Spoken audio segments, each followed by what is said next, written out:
Bapak Rian. Next, sini saya akan berbagi beberapa kelompok, yaitu pengertian komponen proteksi perhitungan single line dan wiring.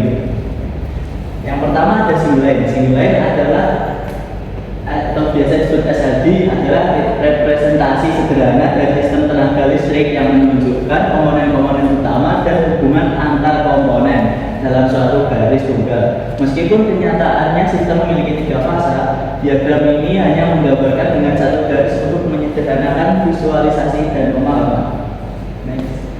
Yang kedua ada wiring. Wiring diagram adalah gambar atau skema yang menunjukkan bagaimana komponen listrik atau elektron dihubungkan satu sama lain menggunakan kabel atau kawat. Diagram ini menggambarkan koneksi aktual antar terminal dan perangkat, biasanya dalam bentuk yang mendetail dan sesuai dengan posisi fisik komponen di lapangan. Berikutnya ada komponen yang terdiri dari lampu, saklar, stop kontak, dan kabel. Yang pertama ada lampu. Lampu adalah alat yang digunakan untuk menghasilkan cahaya, biasanya untuk penerangan.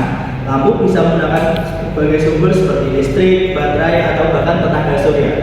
Contoh lampu yang umum digunakan antara lain lampu pijar, lampu LED, lampu neon, dan lampu halogen. Yang kedua ada saklar.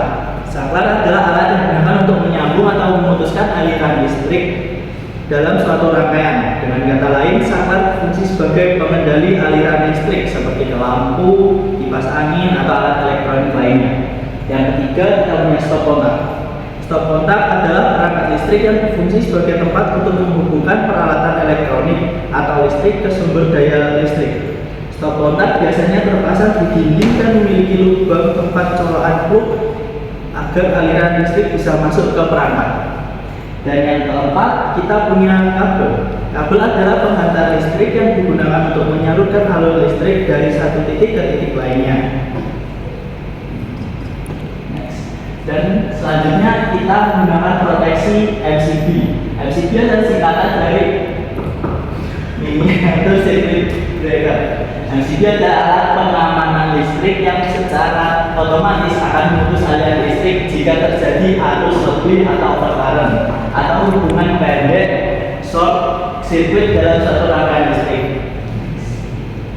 Nah, ini perhitungan yang saya gunakan. Saya memiliki 4 saklar tunggal, 5 stop kontak, 3 lampu berukuran 15 watt, 6 lampu berukuran 10 watt, dan 3 lampu berukuran 5 watt. Dengan total beban 620 watt, proteksi yang diberikan adalah I sama dengan 620 per 220 didapatkan 2,8. Dan proteksinya 2,8 kali 0,25 kali 125%, yaitu 2,97 ampere. Ini single line yang saya gambar ya ini. Dan ini adalah wiring yang saya gunakan. Hanya biar sama aja, cuma nambah si netral dari sini. Sekian dari presentasi dari saya. Terima kasih. Wassalamualaikum warahmatullahi wabarakatuh.